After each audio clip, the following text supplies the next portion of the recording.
What is up, everybody? Fred Lam here, and welcome to our Daily Huddle episode number 53. 5 questions that you want to know and you want answers to. Tell me what your number 1 question is going to be.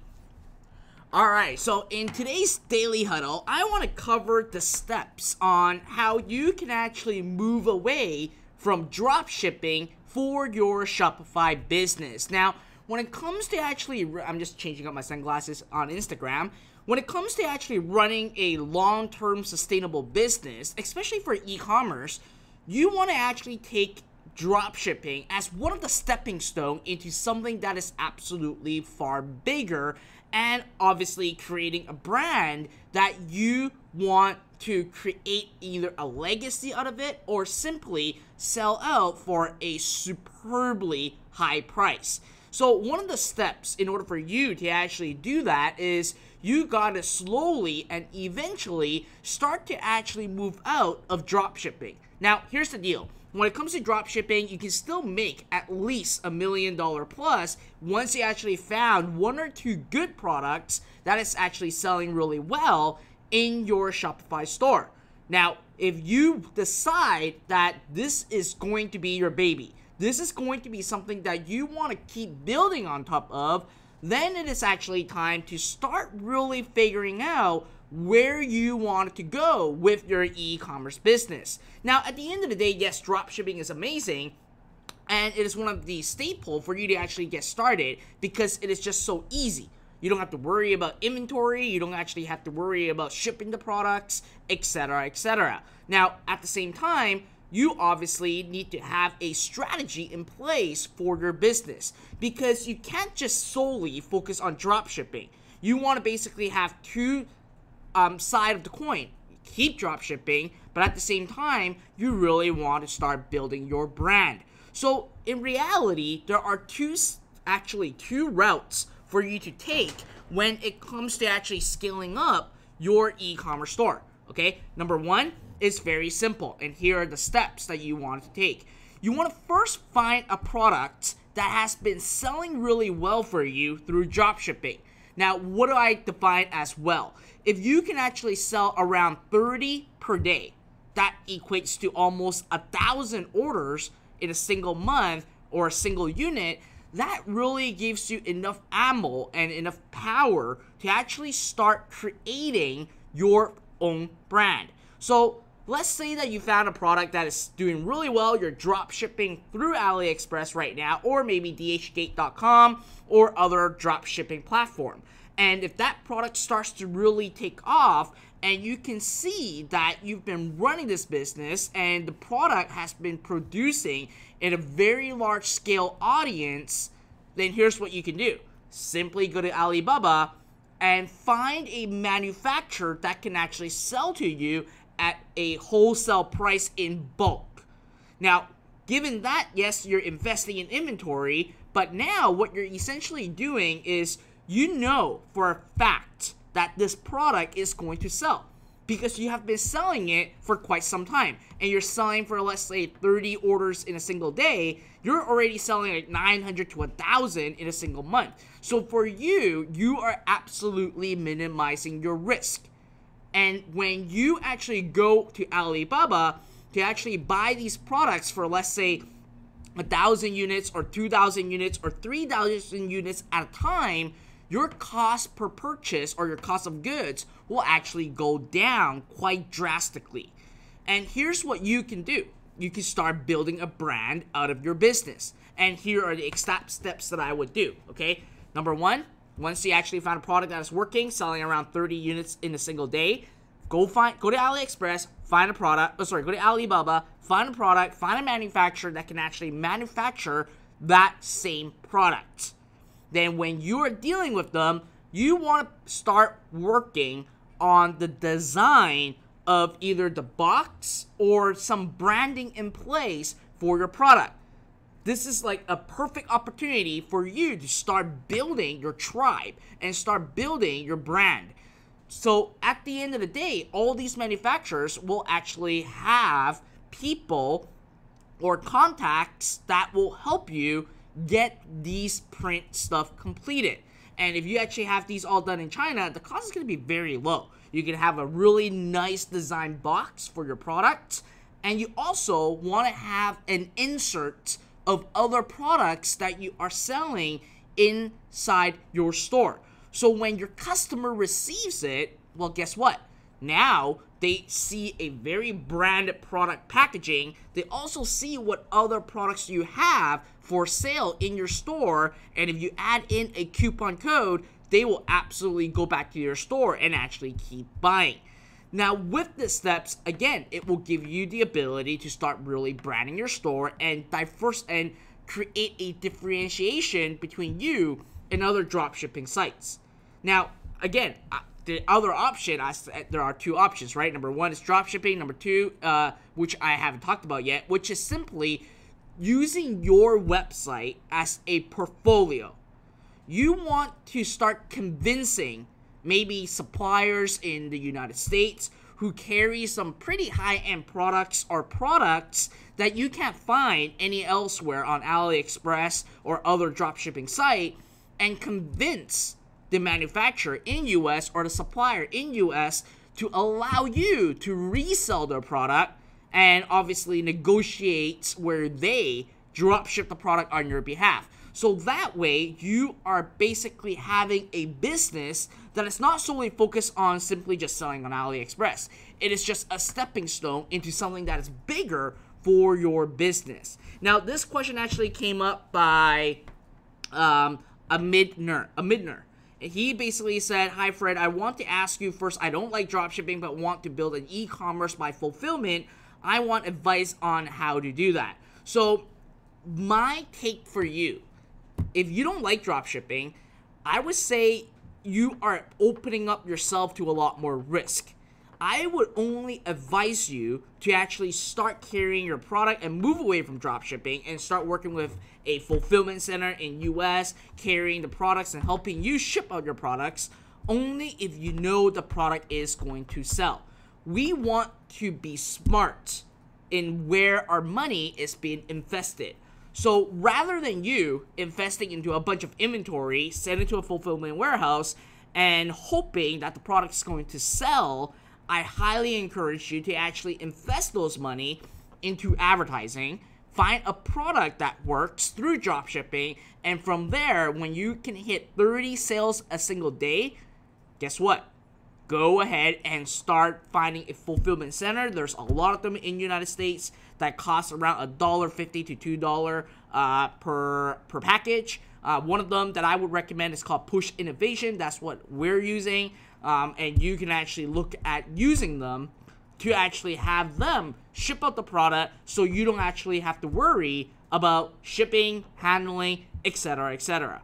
But again, like I said, if you don't have a product that you know that is selling, I do not recommend you to carry inventory, because again, you are opening up yourself to a lot of basically risk, because they're talking about risk of money, risk of time, etc., etc. All right, so some quick advice for you on that end of things. All right, so now, obviously, we're going to move on. After I talked about the topic, I'm going to share with you guys the 5 questions, which I answered one of them already. I'm going to dive right into our daily huddle and start answering the 5 questions. Now, if it is your first time joining us, our daily huddle is simply me answering 5 burning questions that any person may have. And if you want your question to be featured, all you got to do is simply go to www.fredlam.com/ask. Fill out that form, and I will get your question featured. All right, so let's dive right into the first question of the day. It's by Shusha Hurt. Shusha asks, "Hi Fred, when you set up an ad for Monday at midnight and find it's generating profit, do you let it run through the weekend, or do you pause it and let it run Monday to Thursday again?"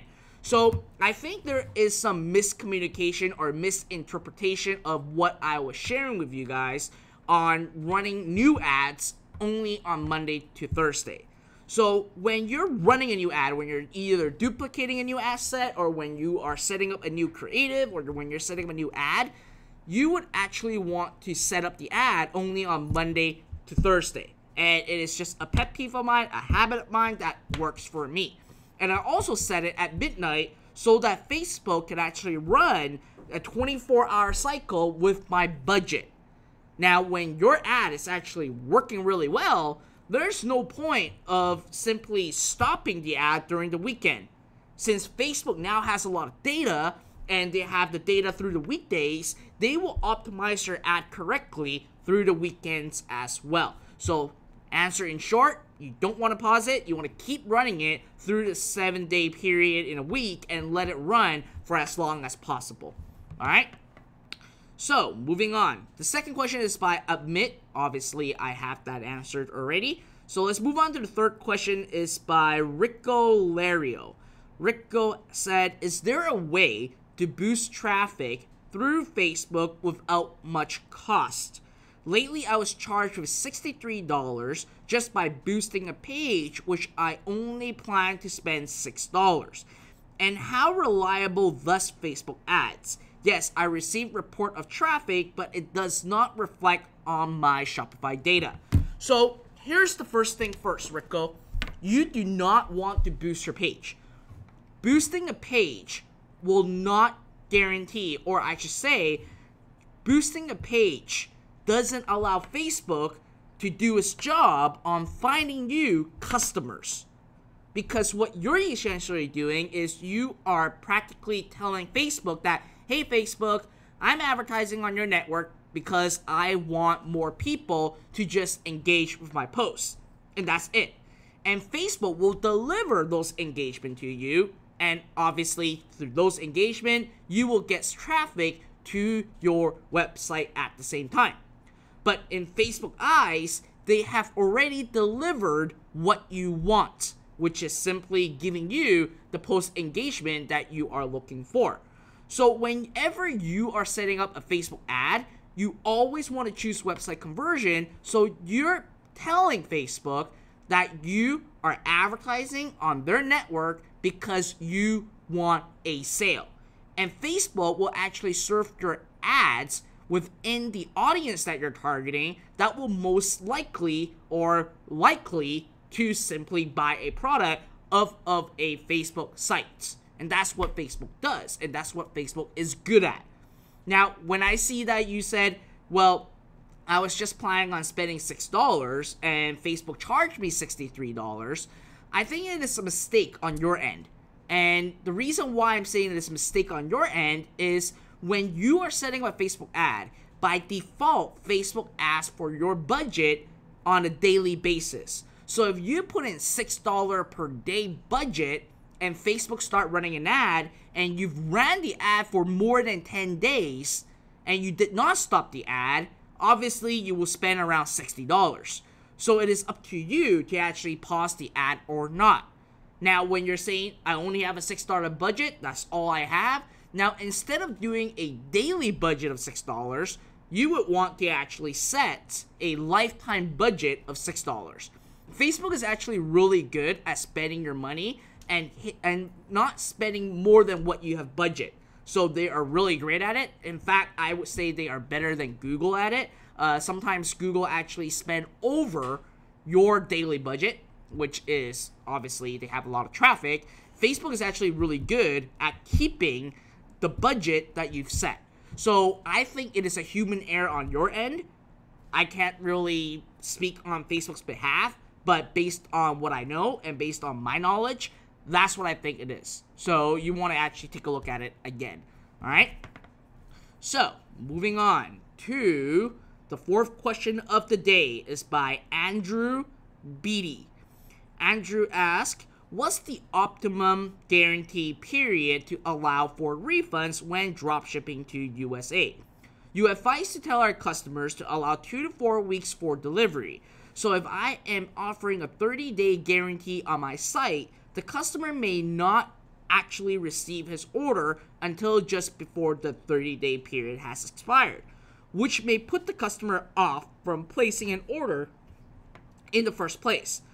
So would it be better from a conversion perspective to offer a minimum 60-day guarantee? So that's a really great question that you brought up, Andrew. 60-day, 30-day money-back guarantee. Does it do, or does it have a major boost in conversion? I have to say, through the years of me running an online business, I've seen conversion difference between 30, 45, and 60. It doesn't always mean that the longer time you have, the better conversion is going to be. As a matter of fact, I still remember I have tested one of my e-commerce store a lifetime money-back guarantee. So at any time, if they have bought from me in the past, 5 years from now, or 2 years from now, or 2 years ago, if they have bought, we would still honor a refund. And when we actually compared lifetime money back versus a 60-day money back and versus a 30-day money back, we see a significant difference on simply 60 days and 30 days. The lifetime actually did not have a major impact in conversion, which was very surprising.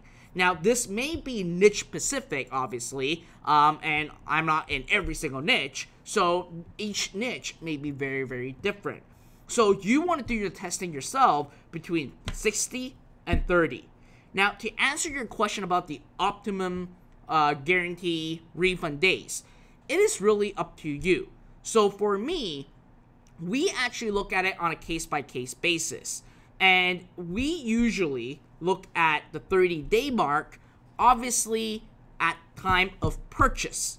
Now, if a customer calls in, complain about it, we'll say, all right, when you receive the product, then we will start that 30-day. So what we do is that we usually extend the refund policy days if a customer calls in and said, I haven't received my product, yada, yada, yada, and start whining and complaining, we'll extend the refund period. And that's what our habits are, and that's what I do for my store. Do you really have to say it or talk about it? I mean, it's up to you. You can also have it in your policy, and again, you are the person that run your own business, and if you want, you can say, well, the 30 days starts the day that you receive the product. Now, if you're actually doing that, you need to make sure that you are going to have a tracking in place and knowing when the customer actually received the product, so that there's no argument on when that 30-day period expires. So, like I said, it's really up to you on how you run your business. It is up to you if you want to actually use 30-day time of purchase or 30-day upon receiving the product. It is obviously up to you, and also depending on what products you're selling and what niche you are in. All right? So, moving on to our last question of today is by Israel Swats. Israel asks, hello Fred, as I continue to add products to my store, I'm starting to notice a lot of sellers on AliExpress only ship to confirmed AliExpress addresses, as in the same as your billing address. How exactly does that work for dropshipping through AliExpress? Thank you. So I will have to be honest with you, Israel. I haven't really seen that much, and I would have to say I haven't seen it before. I'm not sure why you're actually getting that. What I would suggest you to do, if you are actually running into that problem, simply contact the vendor and work something out. All these vendors on AliExpress will do anything to actually get a sale. Okay, so that's what you wanted to do. If you actually run into that problem, simply just contact the vendor on AliExpress and work a deal out. And I would promise you, majority of the time, they will work out a deal with you because they just want business. And they're obviously open up just for their, obviously they're open up to have more business. So you can simply reach out to them and basically build a relationship and basically tell them, well, I want to basically have my store selling your products. I can do some volume, but if you are forcing my billing address and my shipping address the same, then I can't do it. So that's what I would do if I were you. All right. So I'm just checking out who is on my daily huddle right now. So that's really it for our 5 questions of today. Now, leave right in the comment box what you guys think about my daily huddle so far right now, and if you guys have learned a lot of great stuff in there. Now, before we continue, obviously, we still have our Kickstart 500 for today that we are going to give out. Now, for those of you that never heard about our Kickstart 500, Kickstart 500 is very simple. You simply create an application with us. All you got to do is simply go to www.fretlamp.com/500, 500. And there's going to be an application that you filled out, and we will filter them. And we will choose who will actually be the individual that I'm going to invest $500 into you and your business. You can use that $500 to build a website, build a store, start running traffic, and simply start hustling. And I will also give you up to five, not always five, sometimes five goals that you gotta accomplish within 30 days. If you have accomplished those 5 goals, I'm going to actually have a one-on-one consultation call with you, look at your business, look at your store, do a review, and tell you exactly what you gotta do for your business to start growing it, scaling it, and building it. So if you guys are interested in getting my Kickstart 500 grant, all you gotta do is simply go to www.fretlamp.com/500. Alright, so first of all, put in the word excited right into the comment box right below on Instagram, Facebook, on the side, right on YouTube, and I will start getting ready to announce who our winner is for today, where I'm going to invest $500 right into your business. Now, ever since I've started this, it's used to call like the Zero Up Grant, I think it was called, and now we actually changed this, the Kickstart 500. I've invested a lot of money to a lot of people already. Sometimes I give away $1,000, sometimes I give away more, sometimes on average I give around like 500. And that 500 can really help you with a lot of things. It can get your website up, it can get your ads up, you can start looking at data and to see how you can actually move forward with your business. Alright, I'm getting a lot of people saying excited right now. I got Don Neff from YouTube, Araf, Bill K, Maria, Jonko, DeAndre, Derek, let's see, someone said, Delana said that I spoil you guys. That's great that I spoiled you guys. I got Chung Yu Chung, Chuck, in Facebook, I can't even pronounce properly. Devin, I got Griselda, Alberto, Margie, Deshawn, Rody, Damien, Brian, Lexter, Parthuman, let's see, Jose, Sheila, Gamian. Alright, let's see what I have on Instagram right now. Instagram is all usernames, so it's very hard for me to pronounce who you are, so I'm going to actually skip that part. Alright, so, with that being said, let me actually pull it up on who our winner for today on our Kickstart 500 is. And again, like as you guys know, I don't have a drum. My assistant got me these flapping hands, so I'm going to use the flapping hand. Alright, so our winner for today's Kickstart 500 grant is Stephanie Wong. Stephanie Wong. So Stephanie has actually watched my daily huddle since day number 1.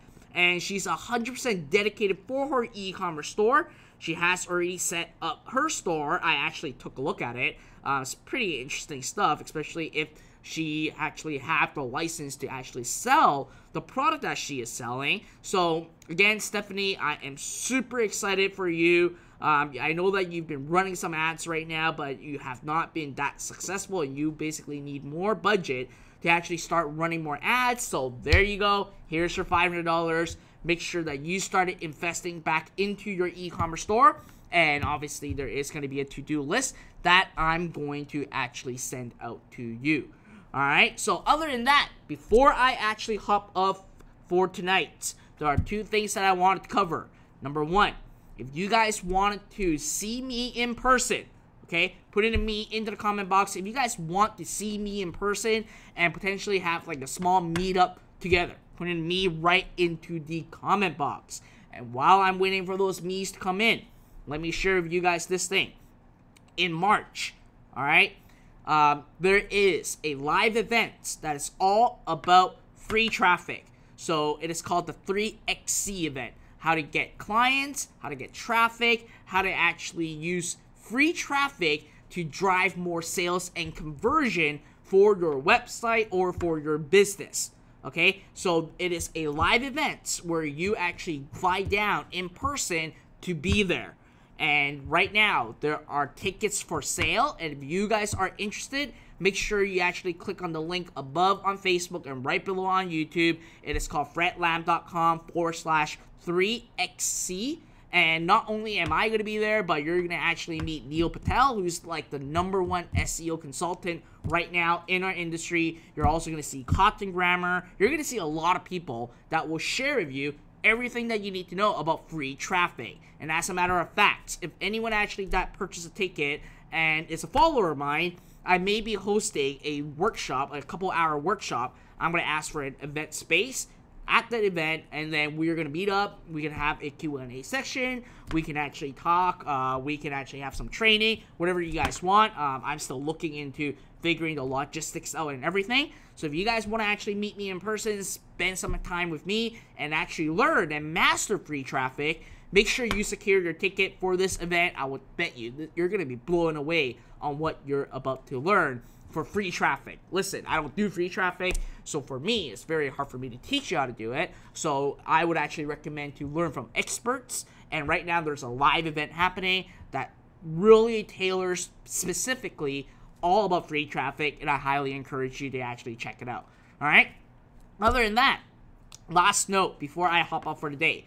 So starting tomorrow, I'm going to be traveling for a full week, okay? So I'm going to be in a different time zone. And I will not know when I will actually come on live for my daily huddle. And as a matter of fact, there may be a possibility that I will only go on live on Facebook.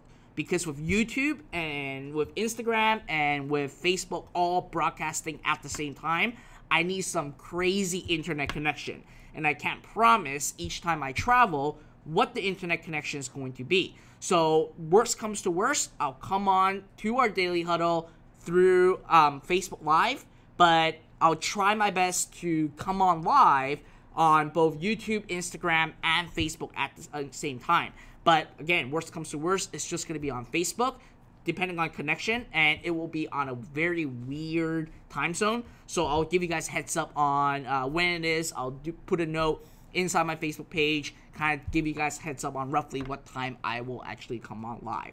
All right, so other than that, that's really it for our daily huddle for today. So again, write in the comment box, leave me a comment. Tell me what you guys think about my daily huddle. If you got a question, make sure you go to fredlam.com/ask, fill in that quick form, and I will get your question featured as soon as possible in our daily huddle. All right, other than that, that's it for today. I look forward on seeing you guys sometime this week. And again, I'm going to be traveling the full day tomorrow, so I will come on at a pretty weird time, and I'll keep you guys posted. All right, I'll see you guys very soon. Bye now.